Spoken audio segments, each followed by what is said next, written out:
Be not afraid, Jesus says to the disciples when the wind is buffeting the boat and the waves are threatening to capsize it on that very dark and stormy night.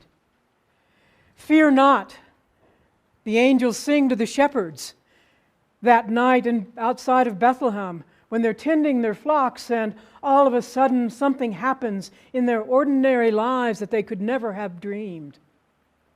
Be not afraid, says the angel Gabriel when he swoops in to upset Mary's life with all his good news. Let not your hearts be troubled, Jesus says to those same disciples on that very last night that was so filled with fear and justifiable terror and the smell of death all around. If there is one phrase that we hear over and over and over again in Christian gospel, it is that. Be not afraid. Fear not. Have heart. Have courage. Don't be afraid. Have no fear. More than any other thing Jesus tells people to do or to believe, or God tells people to do or to believe, it is not a doctrine. It is not a set of tenets. It is simply, be not afraid. You are not alone. I am with you. And it's probably the hardest thing in the world to believe. Do you believe in God? Psh, piece of cake. Do you believe in Jesus? Yeah, a good guy lived about 2,000 years ago, did good things. Yeah. Do you believe in the Spirit? Yeah, I can take in God's breath. Whew.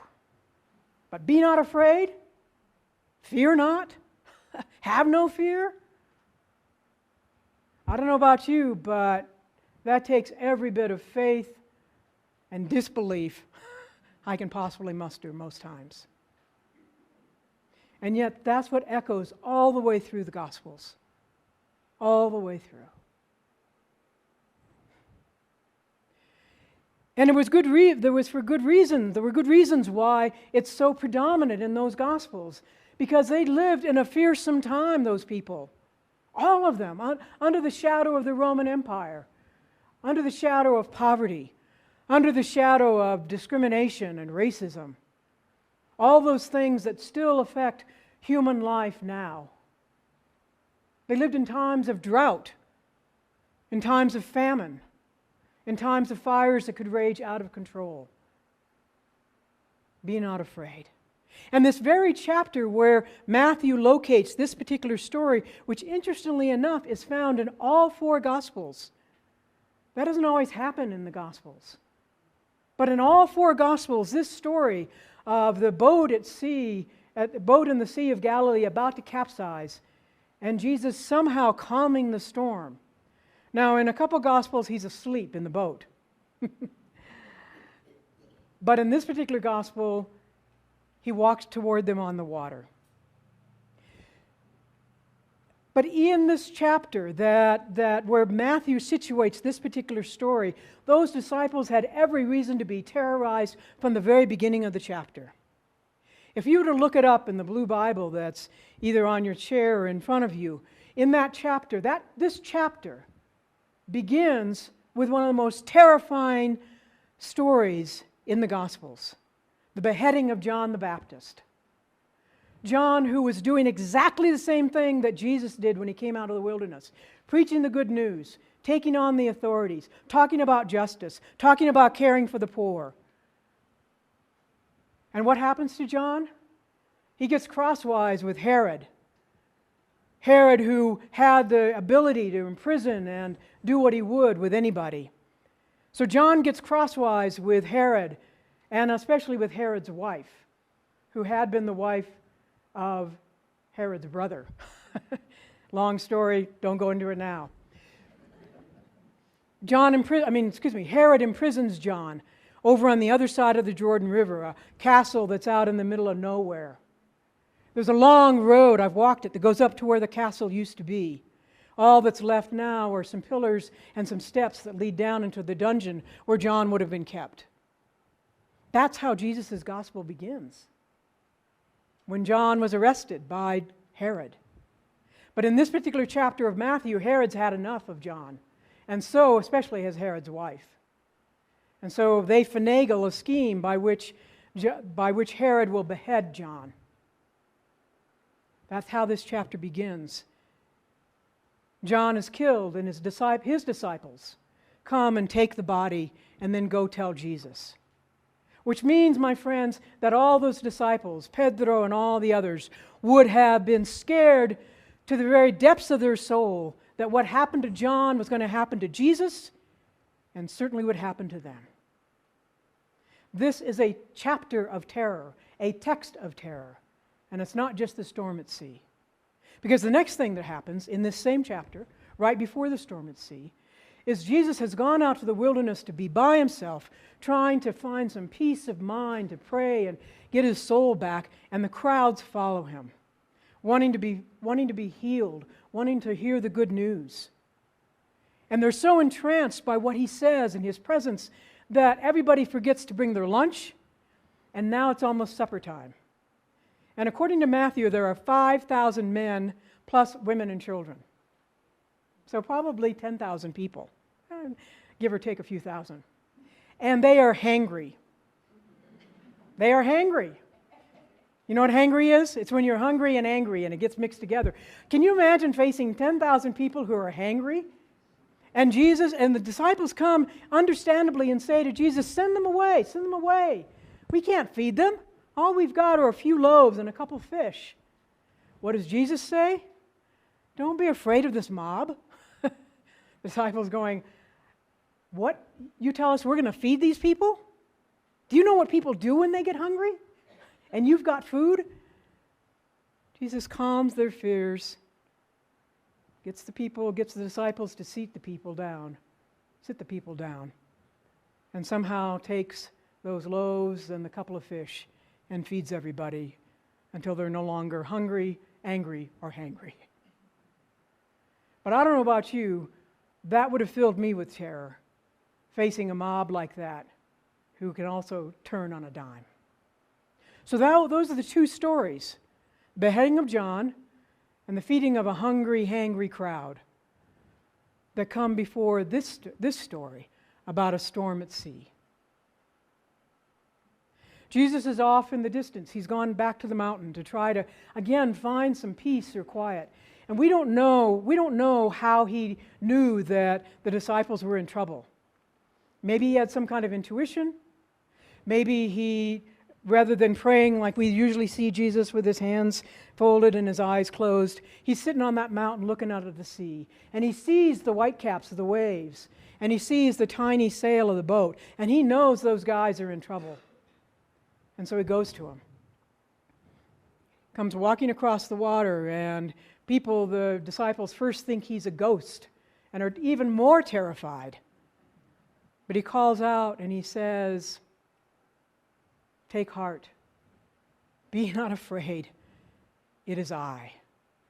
You're not alone. The storm is still raging all around, but Peter, good old impetuous Peter, who always leads with his right foot, jumps out of the boat, first says, Jesus, if it's really you, tell me to come and I'll walk across this water just like you. I love Peter. I really do. He reminds me of certain people, including myself at times. He walks across, he gets out and he's doing fine. He's out of the boat. He's walking on the water. He's walking toward Jesus. And all of a sudden, and we don't know whether or not, it says, the text says that he noticed the wind, the power of the wind, the strength of the wind, and he loses heart. And he begins to sink. Now, it could have been the wind, it could have been the waves, it could have been hearing the other disciples in the boat going, are you crazy? What the heck are you doing out there? You can't walk on water.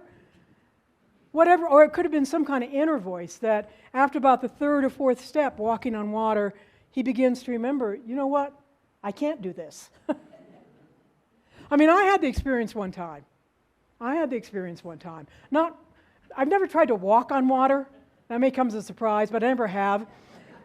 But there was one time I really did do what I thought was a really good dog paddle. I had gone with my family. I'm the youngest of the four. The others are 4, 6, and 7 years older than I.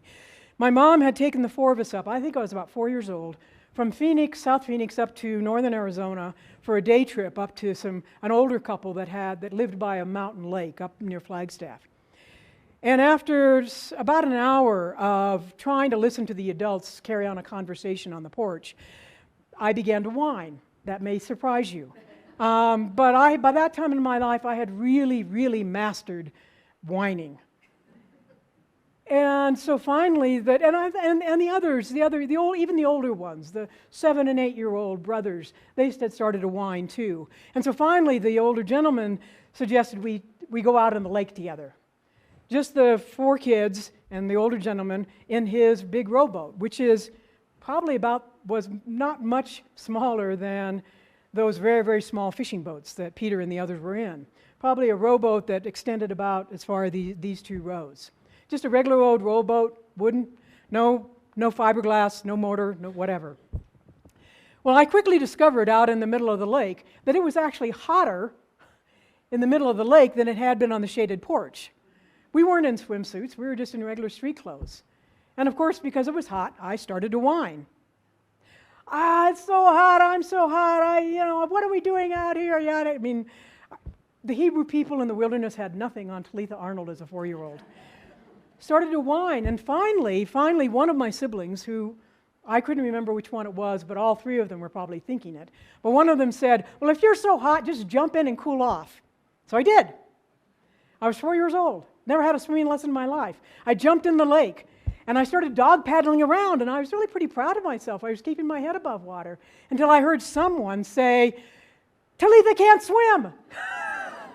And immediately I remembered, they're right. I couldn't swim, and I started to sink. And fortunately, the older gentleman grabbed me by the back of my pants and hauled me sputtering into the boat. But I was cool. I was cooled off. But all it took was that one voice saying, she can't do it. And it drowned out my own inner sense. It drowned out the coolness. It drowned out all of it. Something did the same to Peter that night in the storm. And something probably has done that to you more often than not. Drowning out the voice that says you can do it, and also, even more so, drowning out the voice that says, be not afraid, I am with you. Be not afraid, I'm bigger than the storm. Be not afraid. I'm bigger than that diagnosis. Be not afraid, I'm bigger than that loss. Be not afraid. I'm bigger than whatever it is that's coming at you. You are not alone.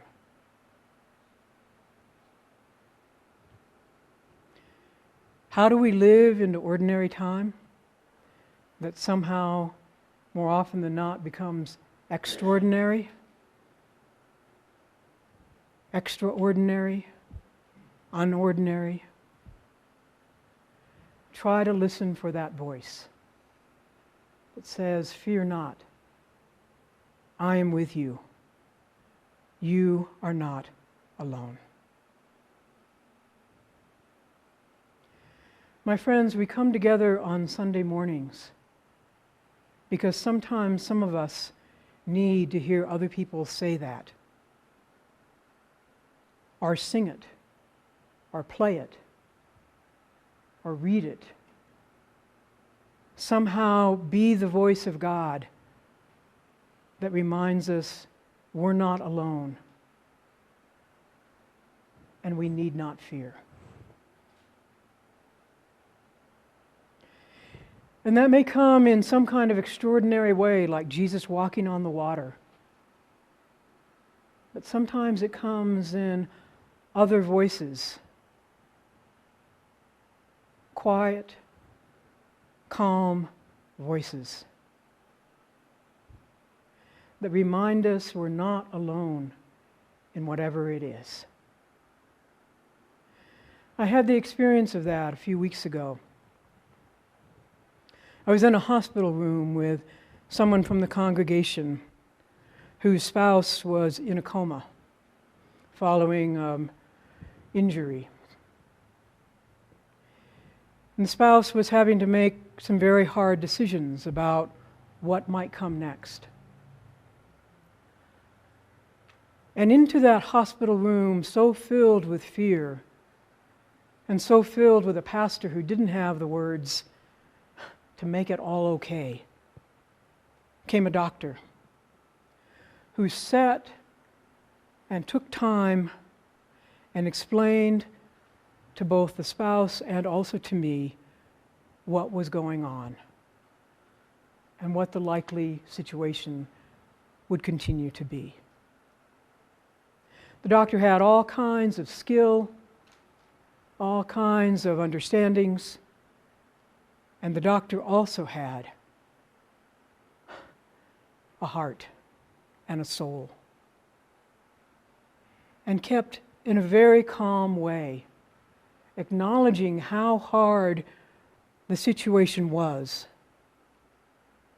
and also somehow letting the spouse know that no matter what happened to their beloved, the beloved would be okay and the spouse would be okay.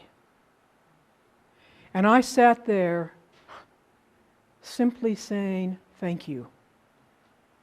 Thank you to the doctor inside my head, and thank you, God, for this voice of calm, this presence of courage, this word of hope, even if things seemed and were in fact hopeless in an important way. Reminding the person, reminding me that neither the beloved nor either of us were alone in that terrible, terrible time. Sometimes God's voice and presence comes to us in those kinds of miracles of feeding 5,000 people, plus women and children.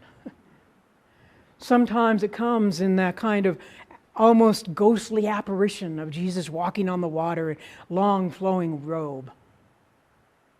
But sometimes, my friends, if we listen for it, the voice of God comes through you and others who simply remind those of us walking through those valleys of the shadows, you are not alone. Take heart. God is with you. Just remember, it's the one phrase all the way through gospel, more so than any other kind of I believe statement. It's simply, fear not. Fear not. Be not afraid. Whether you're Peter, or shepherds, or Mary, or just you and me. That's the gospel. Thanks be to God. Amen.